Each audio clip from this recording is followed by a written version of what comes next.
ठीक है, जो अब जो हमारे हम लोग जो नेक्स्ट देखेंगे वो है हमारा क्लास डायग्राम। क्लास डायग्राम ना is the one of the most important diagrams आपके यूएमएल डायग्राम्स के अंदर।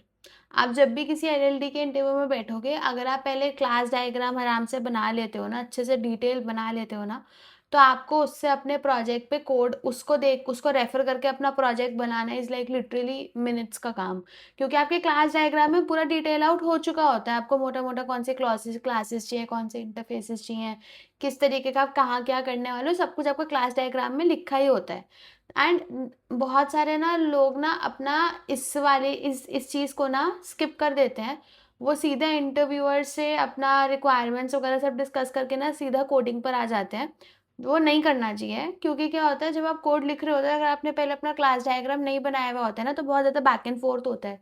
क्योंकि कोड लिखते टाइम वो चलता है, यार ये तो यहाँ पर ऐसे नहीं करना, ये तो ऐसा लग रहा है, मतलब आप बहुत बार अपना ना डिसीजन रीथिंक करते हो कि यार यही करना चाहिए कि ये नहीं करना चाहिए। क्योंकि जब आप उसको एक्चुअल कोड में देखते हो, जैसे आप इमेजिन करते हो, बहुत बहुत डिफरेंट होता है।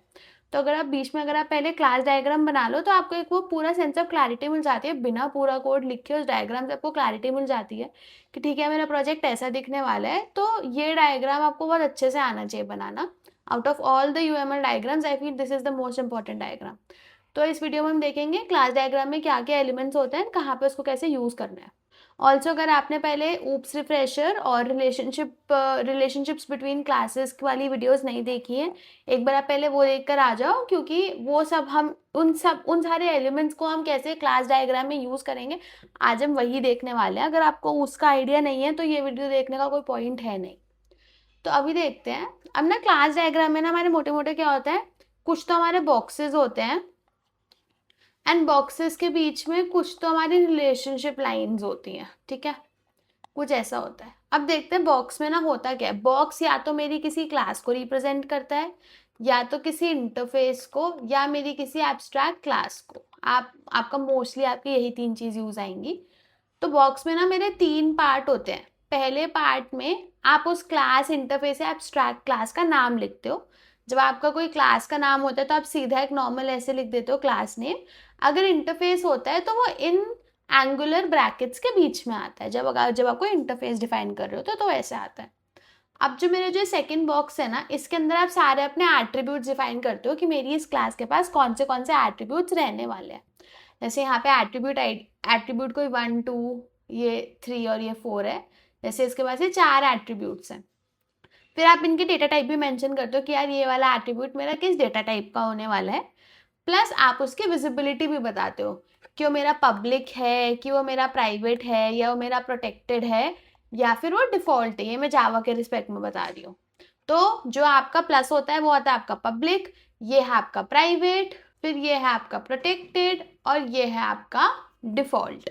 अब अगर आपने ऊप्स रिफ्रेशर वाली वीडियो देखी है तो आपको पता है कि कौन से एक्सेस स्पेसिफायर का कितना विजिबिलिटी रेंज होता है, या कहाँ कहाँ उस क्लास का या उस एट्रीब्यूट का या मेथड की उसकी विजिबिलिटी कैसे होती है, वो मेरा एक्सेस स्पेसिफायर से डिफाइन होता है।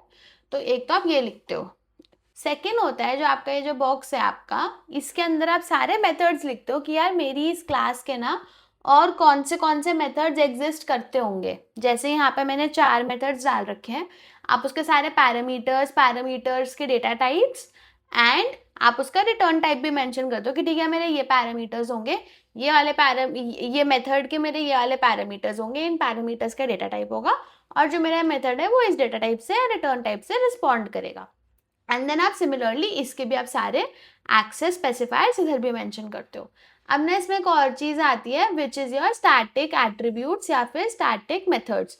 उनको आप कैसे रिप्रेजेंट करते हो। अगर मैं नीचे एक अंडरलाइन लगा दूं तो that is my static attribute.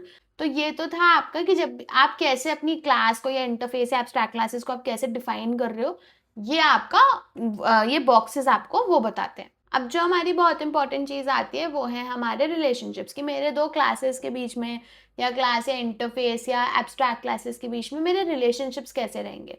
तो अगर आपने इससे पहले वाली वीडियो देखी रिलेशनशिप्स की, जिसमें मैंने सारे रिलेशनशिप्स एक्सप्लेन कर रखे हैं, aggregation, composition, inheritance, realization, dependency, association and navigable association, ये सारे रिलेशनशिप्स मैंने बहुत अच्छे से डिफाइन उसमें आपको बता रखे हैं कि ठीक है कौन सा रिलेशनशिप हम कब यूज़ करते हैं, क्यों यूज़ करते हैं, वो सारे उसमें हैं। तो ये सारे वो एरोज हैं जिनसे आप उनको वहाँ पे रिप्रेजेंट करोगे। सिमिलर, अब एक बार ना इसमें ना सबसे इंपॉर्टेंट चीज होती है ना, वो ये होती है कि यार ये ना किस साइड आना है ये वाला। जैसे एग्रीगेशन कॉम्पोजिशन में जो डायमंड्स आते हैं एंड जो इन सब में जो एरोज आते हैं ना, वो बहुत बार लोग कंफ्यूज हो जाते हैं कि यार ये ना किस साइड मेरा एरो पॉइंट करेगा, मेरा किस साइड डायमंड आएगा।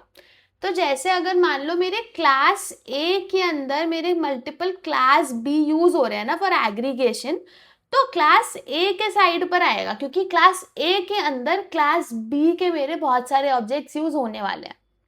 सिमिलरली अगर एग्रीगेशन की जगह कॉम्पोजिशन होने वाला है क्लास ए के अंदर, तो मेरे क्लास ए के साइड पे ये डायमंड जो फिल्ड डायमंड है वो आएगा।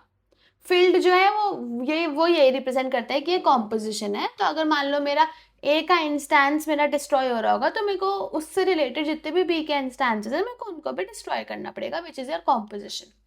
अब अगर मान लो मेरी क्लास ए है ना, वो इनहेरिट कर रही है अगर क्लास बी को, तो मेरे बी के साइड पर आएगा ये ट्राइंगल। तो अगर मेरी क्लास ए क्लास बी को इनहेरिट कर रही है तो वो कुछ ऐसा दिखेगा। अब अगर मेरा कोई एक सी इंटरफेस है और इस इंटरफेस को ना डी क्लास ने इम्प्लीमेंट करा है, तो जो मेरा इंटरफेस है ना वो इधर आएगा और जो क्लास उसको इम्प्लीमेंट कर रही है वो इधर आएगा। नेक्स्ट है आपका डिपेंडेंसी। डिपेंडेंसी जैसे हमने उसमें देखा है, डिपेंडेंसी में क्या है कि अगर मान लो मेरी किसी एक क्लास को दूसरी किसी क्लास का कोई मेथड, बहुत कोई छोटा सा मेथड या फिर कोई सर्टेन चीज लिमिटेड टाइम के लिए कुछ यूज करनी है, तो आप उसके लिए डिपेंडेंसी यूज करते हो। तो अगर मान लो मेरी कोई क्लास ए है जिसको कोई यूटिलिटी क्लास से कुछ तो मेथड यूज करना है, तो यहाँ पर आएगा यूटिलिटी वाली क्लास और यहाँ पर मेरी क्लास आएगी ए, कि मेरी क्लास ए को क्लास यूटिलिटी से कुछ सर्टेन मेथड पे उसकी डिपेंडेंसी है। नेक्स्ट आपका एसोसिएशन, इसमें तो कोई एरो होता नहीं, तो अगर मेरा ए और बी दोनों आपस में एसोसिएटेड है, मतलब दोनों यूनिट बाई डायरेक्शनली एसोसिएटेड है, तो वो ऐसे आता है। अब अगर ऐसा है कि मेरा ए तो बी से एसोसिएटेड है लेकिन मेरा बी को जरूरी नहीं है ए का नॉलेज हो, जो कि आपका नेविगेबल एसोसिएशन होता है, तो वह ऐसा दिखेगा कि ए को तो बी का नॉलेज है बट बी को जरूरी नहीं है ए का नॉलेज हो। तो ये वाला मेरा था नेविगेबल एसोसिएशन। अब ये सारे रिलेशनशिप्स हैं जो हमारे क्लासेस या इंटरफेसेस के बीच में यूज होते हैं। तो सबसे पहले आप सारे क्लासेस के स्ट्रक्चर्स डिफाइन करोगे एंड देन उन क्लासेस के स्ट्रक्चर्स, उन क्लासेस के बीच में आपका कैसा रिलेशनशिप है आप अपने डायग्राम में वो बताओगे। नेक्स्ट जो आता है आपका मल्टीप्लिसिटी आता है। मल्टीप्लिसिटी क्या बोलता है कि यार अब ना मेरे को पता है मेरी क्लास ए और क्लास बी के बीच में ना किस तरीके का रिलेशनशिप है, मेरे को ये तो समझ आ गया। पर ना बहुत बार होता है कि यार मेरे को ना, जैसे कि फॉर एग्जाम्पल टीचर और स्टूडेंट का है या फिर एक क्लासरूम और टीचर का है, तो अब एक क्लासरूम में ना हो सकता है मुझे ना एट अ पॉइंट सिर्फ एक ही टीचर चाहिए हो, करेक्ट। एक क्लासरूम में एक ही टीचर आगे एक बार में पढ़ा सकती है ना। तो मैं अपने डायग्राम में ना ये भी बताऊंगी कि यार एट मैक्स ना, या फिर किसी एक ऑब्जेक्ट के पास किसी दूसरे ऑब्जेक्ट, मतलब बेसिकली जो मैंने दोनों क्लासेस बनाए थे उन दोनों के ऑब्जेक्ट्स में ना आपस में ना कितना कार्डिनैलिटी कैसे आपस में लिंक्ड होंगी।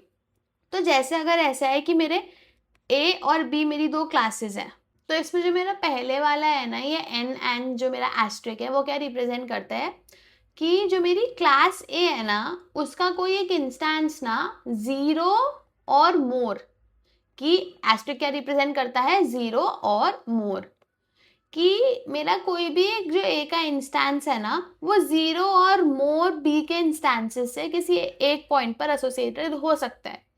वेर एज एन क्या मेरा इधर रिप्रेजेंट कर रहा है कि जो मेरा बी का कोई भी एक इंस्टेंस है ना वो एन अमाउंट ऑफ ए से एक बार में एसोसिएट हो सकता है। जैसे अब ये एन कुछ भी हो सकता है, 1 भी हो सकता है, 2 भी हो सकता है। अगर जैसे मान लो 1 है तो इसका मतलब क्या हो जाएगा कि मेरा बी का कोई इंस्टेंस ना एक बार में ए के किसी एक ही इंस्टेंस से एसोसिएट हो सकता है। वैसे आपका सिमिलरली दोनों साइड एस्ट्रिक भी हो सकता है कि जैसे ए के लिए था कि ए मेरे बी से सिर्फ एक पॉइंट पे ए का एक इंस्टेंस बी के 0 और मोर से हो सकता है, तो उसमें क्या होगा बी का भी कोई इंस्टेंस एक पॉइंट पे ए के 0 या मोर इंस्टेंस से कनेक्टेड हो सकता है। अब इसमें कोई रेंज भी हो सकती है कि जैसे मेरे को 2 to 3 रेंज चाहिए कि बी का कोई इंस्टेंस एक बार में ए के या तो 2 या 3 ही इंस्टेंसेस से कनेक्टेड हो। आप इसमें ऐसे फिर पूरा स्पेसिफाई कर सकते हो कि ठीक है मेरे दो जो मेरी क्लासेस हैं उनके बीच में कितने बीच में उनके क्या कार्डिनैलिटी क्या इन्वॉल्व है कि मेरे उनके आपस में कौन से इंस्टेंस कितनी कार्डिनैलिटी से दूसरे इंस्टेंस के साथ एसोसिएट हो सकता है, आपका मल्टीप्लिसिटी आपका वो बताता है। तो पूरा क्लास डायग्राम बनाने के अपने स्टेप्स क्या हो गए? सबसे पहले आप सारे क्लासेस और इंटरफेसेस के स्ट्रक्चर्स डिफाइन करोगे, फिर आप सोचोगे ये आपस में लिंक्ड कैसे होंगे, कि उनके बीच में रिलेशनशिप्स कैसे होंगे, फिर आप वो रिलेशनशिप्स डिफाइन करोगे। जब आप एक बार रिलेशनशिप डिफाइन कर लोगे तो आप उसके बाद उन पर उनकी मल्टीप्लिसिटी डिफाइन करोगे कि ठीक है यार इनका काउंट क्या होना चाहिए जो आपस में रिलेटेड है, वो किस कार्डिनैलिटी से आपस में रिलेटेड है, वो चीज़ डिफाइन करोगे। एंड इससे आपका ओवरऑल आपका पूरा स्ट्रक्चर खड़ा हो जाएगा कि ठीक है आपका प्रोजेक्ट में आपका एलएलडी का जो पूरा डिज़ाइन बना रहे हो वो कैसा दिखने वाला है, कि मेरे उसमें ये कंपोनेंट्स हैं, ऐसे ऐसे दिखेगा, ये आपस में ऐसे रिलेटेड होंगे, तो उससे आपका पूरा क्लास डायग्राम बन जाएगा।